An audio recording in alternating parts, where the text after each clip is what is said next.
Hi there and welcome to Growing Together. I'm Randy Potter and this is a show where you join me as we learn about the fundamentals of gardening and have fun growing together. So if you were with us last month in December, we talked about some plants that you can add around your house to, spruce up the place for the holidays, one of which were amaryllis bulbs. And last month they looked like this, and now if you've planted them, they might look like this. As you can see, it's a beautiful tall flower with tons of really great showy blooms there. It's a really fun flower to plant and watch grow. A lot of plants just kind of sit there, but this is one that, if you have kids or you just like to watch some action when you grow, you plant it and you can really see that growth happen in action, and then the blooms burst open, and it really is a joy. But now the question becomes, what do I do after this? So you're going to let it bloom for a while, give it as much light as you can, and water it about once a week or so, depending on, your light and humidity. And then once this flower starts to fade, as all flowers will, eventually you're going to pick that flower off and basically deadhead it, as they say. And the reason you do that is because once that flower is done blooming, the plant's going to want to put energy into this part of the flower and create seeds. But if you take that flower away before it has the chance to do that, it's going to keep putting energy into either producing some more of these flowers, some other stalks, or just conserving energy in the plant so that it grows healthier. So you're going to do that as your flowers start to bloom, and then eventually you're going to get down to your last one. And when that happens, you're going to cut your flowers all the way back down just to about the soil level, about an inch or so above the soil level. And then what's going to happen is your plant's going to start sprouting leaves. They look kind of like iris leaves if you're familiar with those. And you're going to want to put it in a bright spot, closer to a window the better, and water it like any of your houseplants. And then eventually, to get it to rebloom, you're going to need kind of a dormant period. So how you synthesize that is around about 6 to 8 weeks before you want it to bloom again. So maybe around September, you're actually going to want to stop watering it, put it in a cool, dark place, like somewhere in your basement. Like I said, for about 6 to 8 weeks, you might want to set, a timer on your phone or something to remind you to take it back out. And then you're going to take it back out, put it in a bright spot, wait for that to start growing. And once you see that new growth, then you can start watering again. If luck is on your side and if you follow those steps, you should be able to see the plant regrow just like it has now and rebloom for another year. So it's worth a try. It's a lot of fun. If it doesn't work, don't worry. You can always find the bulbs and plants at your local nursery. And then here's the waxed one, just to show you real quick before we move on. We showed you that too. You can see not quite as prolific maybe as one in soil, but certainly putting on some new growth there. So that's really exciting to see. But like I said, for all intents and purposes at this point, this is just a houseplant, and that's what we're going to talk about today, houseplants. Winter can be a little dreary, especially in our area, so we're going to talk about some ways that, you can bring some life into your own home. So why don't you come with me and we'll check out what we can find. Hey, Keith, what are you doing? Hey, Randy. Just pruning some houseplants here. Oh, nice. Well, everybody, this is Keith Bryan, the chief grower here at Soergel Home and Garden. So why don't you tell everyone why you're pruning? Well, oftentimes, especially throughout the winter months, when houseplants are really the only thing we have going as far as green goods goes, we want to keep them up to date, keep maintenance on them. Pruning them helps them maintain their shape and also keeps them looking really good in tip-top shape, so we have the finest quality plants around the Wexford, greater Pittsburgh area. Oh, interesting. I think pruning is one of those things that people don't always think about when it comes to plant care. So what are some other things that you guys have to worry about when you're taking care of all these plants? Well, obviously, I would say the chief and biggest concern we have is making sure that everything is getting proper watering. Even though it's, January, winter, it's really cold outside, a lot of people don't think that plants are going to need to be watered as much as they do in the spring months, summer months, even fall when it's really warm out. But since we're in a greenhouse, we obviously get plenty of sunlight in here. We have the heat running. The plants are still actively growing in this environment, so they are going to dry out, and they do need proper care as far as getting the proper amount of water goes. Wow, okay, so it's really interesting. We've talked about a lot of those things before, light, water, humidities, you mentioned the heater running, so, just dealing with a lot of the stuff that really everyone deals with plant care. So I know, you have a cat, correct? And that affects, what houseplants you may or may not want to have around, isn't that right? Yeah, absolutely. So I'm sure a lot of people know that certain plants are toxic, more toxic than others. My cat specifically, I had an incident last year where she ate part of a parlor palm, which generally is a mildly toxic plant, and she got a little sick from it. Nothing super serious. She got vomiting, minor symptoms like that, and we had to take her to the veterinary hospital. She's got a much more sensitive stomach than most pets, so just like humans, every pet's a little different as far as how a plant that they eat is going to affect them. But there are definitely certain plant varieties that you want to stay away from if you have a pet. This plant right here happens to be a perfect example of one that if you have a pet and you're worried about them eating any of their plants, you do not want to have in your house. This is a Dieffenbachia. The common name for it is called dumb cane. So what happens is if a human or a pet eats this plant, their mouth goes completely numb, and in very serious conditions, their throat can swell up. They can, have trouble breathing and potentially die. So this is one, while it's a very beautiful plant and I do love it, I do not have this in my house. Okay, well that's good to know. And I, like you said, every pet is different and plants are different.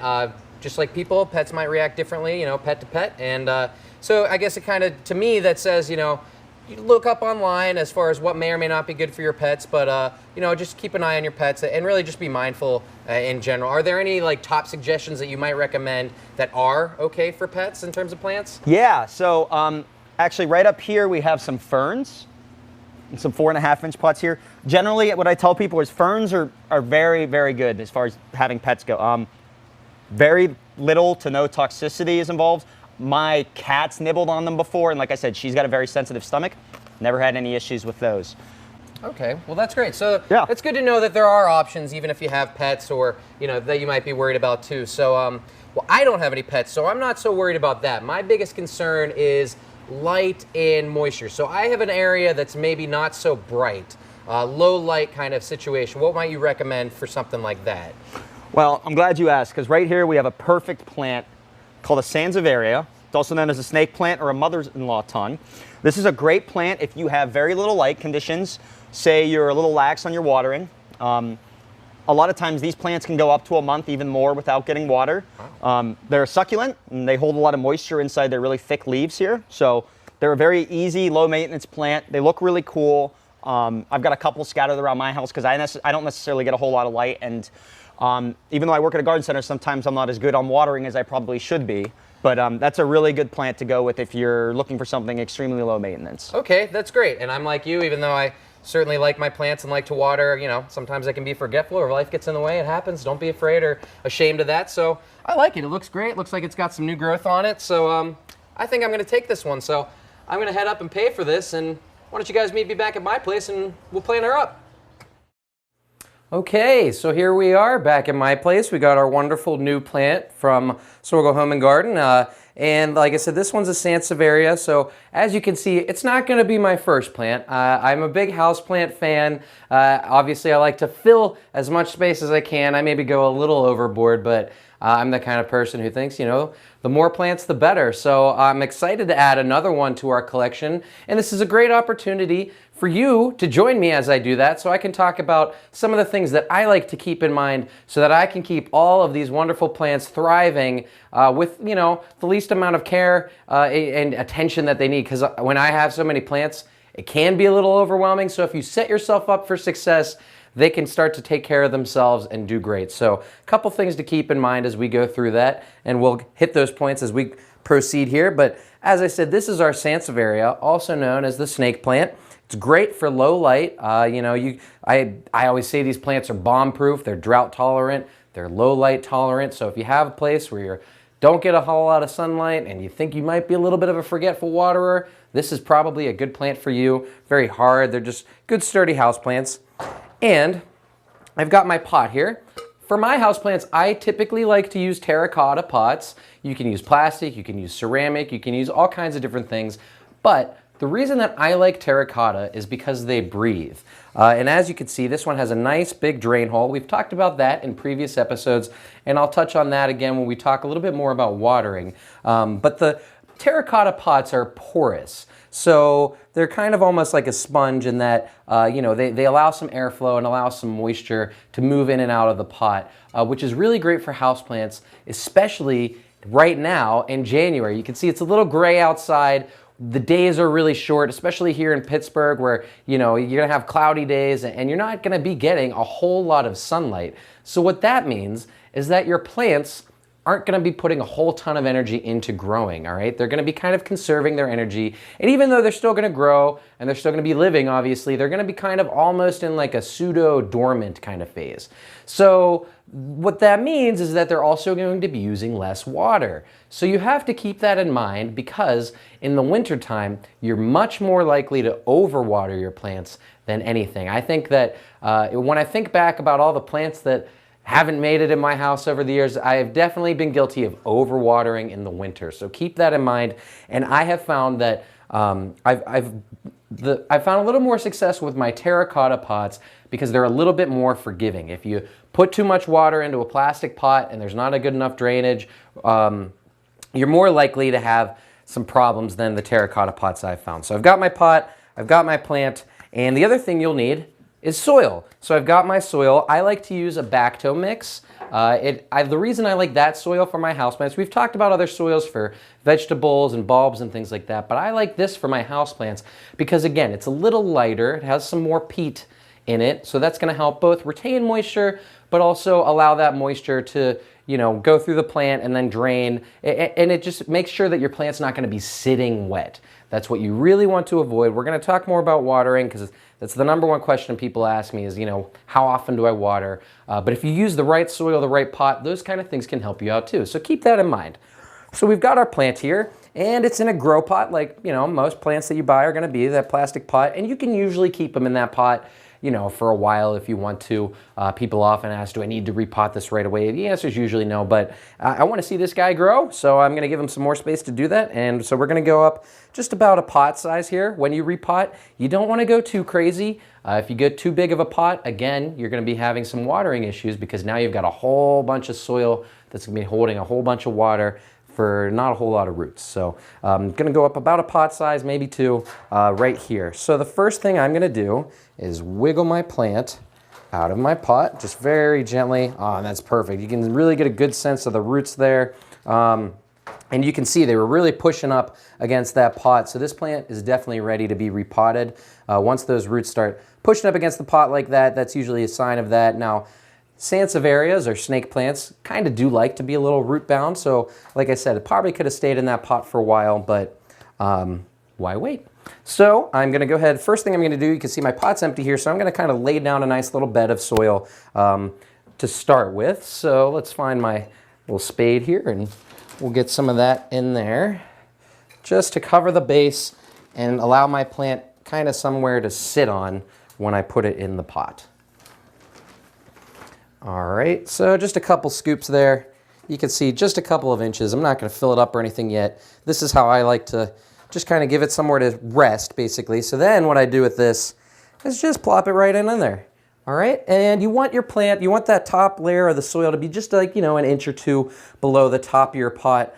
So that way, whenever you're watering, you know, you're going to have some room for that water to kind of settle and sit in there. Otherwise, you're going to be overflowing all the time and spilling soil all over the place, which, you know, especially with houseplants, probably isn't what you want to do. So get it down in there nice like that. And as you can see, we've got a whole lot of space there to fill. So all I'm going to do, in fact, maybe I'll even use my other pot here. I like to do that a lot. It's like just kind of use my grow pot. All right, it gives me some soil. And then I'm just going to kind of sprinkle some soil in there. If you've got big chunks, I've got an old plant tag in my soil. All right, and you're just going to sprinkle that all around nice and loosely. You don't need to pack it in too hard. You don't want to, you know, you're not cementing this in there. You want your roots to be able to breathe, but I am going to pat it down just a little bit. And then I'm going to do that all around the plant to make sure all of my roots get covered with that soil.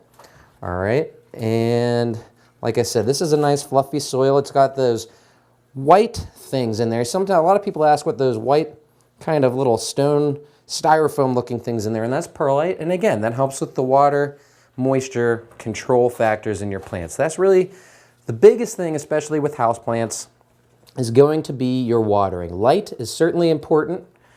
Some plants are going to need more light, some plants are going to need less. Any plant pretty much is going to do better the closer to a window. As I said, the snake plant is very good in low light, but it's going to be better next to a window. So just keep that in mind. Even sometimes, you know, you'll see people market plants as low light plants. Typically, you know, that just means they're more low light tolerant then it means they really like low light. And that would be true of the Sansevieria or some of the other low light plants that you'll hear. Now, there is a caveat to that. I will say too much light, maybe in the summer could be a problem. Like if I were to take this out and put it out on a deck in the summertime, that's when you get direct light right from the sunlight, and then you can maybe get some burning. But as long as you have indirect light, meaning, filtered through a window or something like that, your plant should be fine. All right, so I've got my soil pretty much to the top of the pot. Again, I might want to leave, a little ½ inch lip or so. You can see I'm patting it down, but I'm not pressing it down because, again, you want your roots to kind of be able to breathe a little bit, and you don't want to make them work too hard to push through the soil. Not that they couldn't, but why make it harder for the plant when we don't have to? So I've got a nice little bed of soil there, and I am almost done. I say almost because now, anytime you plant a new pot of, pretty much any plant, you want to water it in, is what we say. And all that means is just give it a good watering. And the reason you want to do that is because, you can see how that, even when I took that plant out of the pot, it retained its shape and it had all those roots sitting there.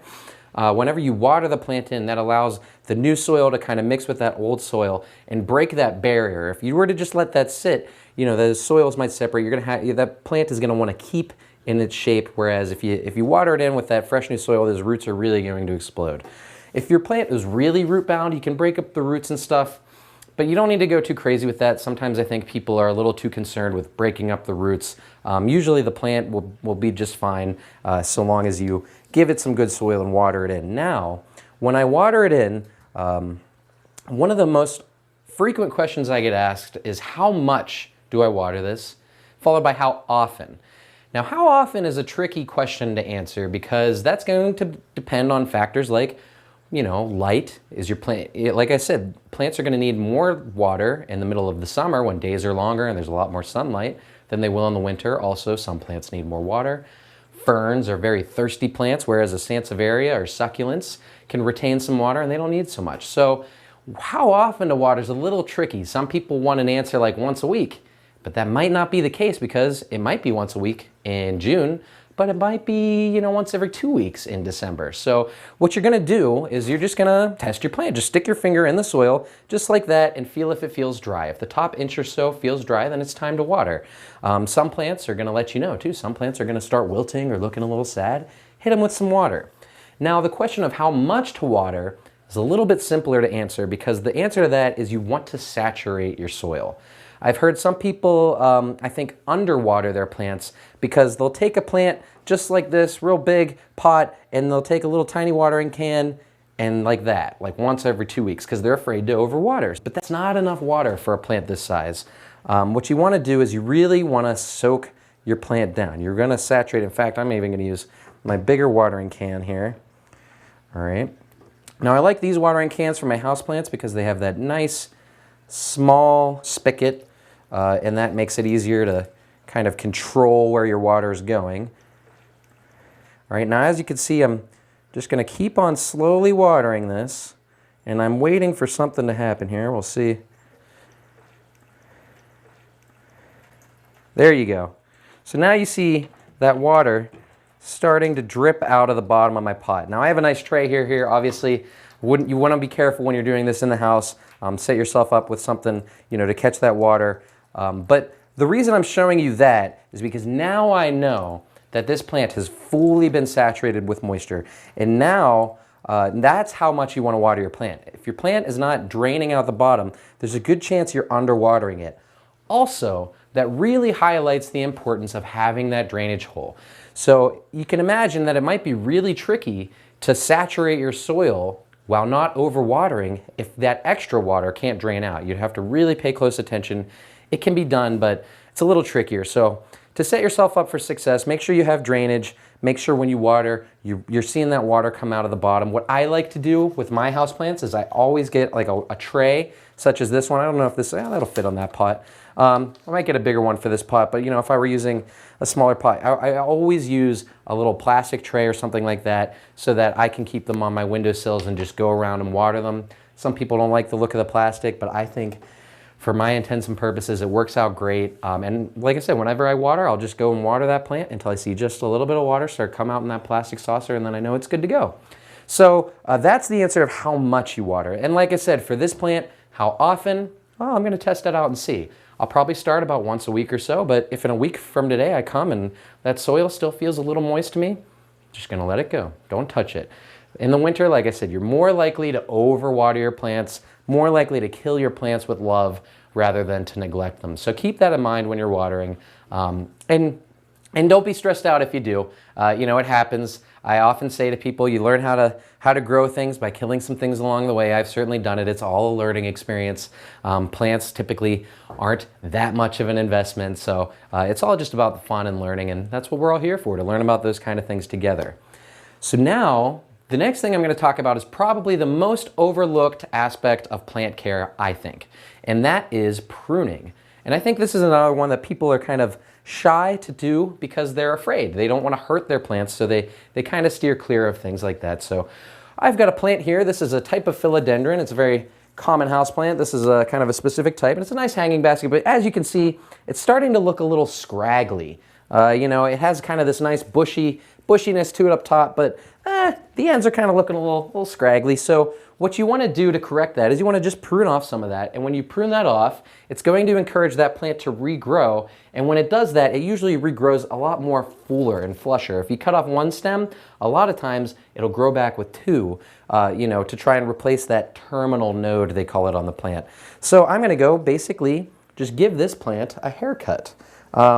Now, philodendrons, most houseplants, are very forgiving when it comes to pruning. So all you're going to do is just give it a haircut. I'm going to go right to about where I want that plant to kind of flush out and bush out again, and just hack it all back. Like I said, don't be afraid. I think people are scared to prune because they don't want to hurt their plants, but honestly, you know, your plant is actually going to be better off for it in most cases because, like I said, it's going to allow it to fill out, be more flush. It's going to allow you to control its growth and just keep it looking the way you want to look, because that's really what it's all about. It's your house, your houseplants, your garden, and you can do with them what you want. So if you really like those long leaves, you can let them go. But we'll maybe prune off like one or two more. I think that's pretty good. That gives me a nice shape there. And I'm okay with that. And like I said, it's going to regrow and remain more full as it does that. Now, here's a fun thing for you to try at home. Whenever you have those extra little strands like this cut off, here's a good one. You can reuse these. You can actually grow more plants with these. All I'm going to do is maybe cut off, we'll cut off that little bottom leaf there. All right, and now you can see I've got, you know, a little tiny vine of a plant, and all I'm going to do is stick that right in a cup of water. I'm going to put that on a windowsill or under a bright light and let it sit for a week. And before you know it, you're going to have roots. Here's a couple I started a week or two ago, and you can hopefully see the roots in there. But that's all I did. You just cut it off, put it in water, and your roots are going to grow. It's really fun, especially if you have kids or you really like to see your gardening. A lot of times we plant our plants and they just kind of sit there, which they look nice. But if you really want to see progress, really fun way to do it. And now, once you have that, you can either keep them in water and see how long you can grow them for. I've had some that I've grown in water for years, or you can take that out, plant it in some soil, and you've got a whole new houseplant. You can give it to your friends. You can keep them going for years and years. It's a great way to spread the love when it comes to plants and have some fun. So that's kind of the lowdown on watering and pruning. One last tip about fertilizing, another common question. How much do I fertilize this? You know, you're going to want to basically, whatever fertilizer you choose, just follow the packaging. But my tip to you is don't fertilize in the winter. Because again, like I said, plants are kind of dormant. They're not putting a lot of energy into growing, which means they're not going to be using a lot of that fertilizer. It won't necessarily hurt the plants, but more than anything, they're just not using it, and I think it's a bit of a waste of resources on your part. You know, it's not going to help the plant, not necessarily going to hurt it, but I would usually just fertilize in the growing months, usually between like March and September to October. So after that, I'm not going to fertilize. So there's some tips on the lowdown of houseplants. Before I leave you, I'll leave you with one of my own favorite plants. This here is my Nephitis. It's also called an arrowhead plant, or a syngonium, some people call it. But well, this is one of my favorites because it was always one of my truest and sturdiest plants. I hardly had to take care of it. It was indestructible. If I forgot to water it or watered it too much, it always seemed to be okay. But then when I moved into my new home, it came down with some kind of fungal issue, and it was sick, and all its leaves turned brown, and I was really worried about it. So what I did, I sprayed it with some fungicide, and I cut it all back, and I really didn't think I was going to make it, but you can see it's coming back with some vibrant new life. So that was just kind of a fun little success story for me. And it really goes to show that, you know, plants are resilient. You know, as long as you just pay attention to them, give them a chance. I didn't think it was going to come back, and if it hadn't, it would have been a bummer. It wouldn't have been the end of the world. But it's cool that it had. So just a plant success story to leave you with. And if you're ever at your local garden centers or anything like that, don't be afraid to share your success stories. I always say, you know, people always come to me and tell me about their plant problems, but it's nice to hear some happy stories too. So that's the quick lowdown on houseplants. If you know, hopefully you enjoyed the episode today and learned a lot. Hopefully you can take these tips and grow some of your own houseplants and have fun, keep on growing together. So thanks for joining us again today. Really had a good time, and we're looking forward to seeing you next month in February.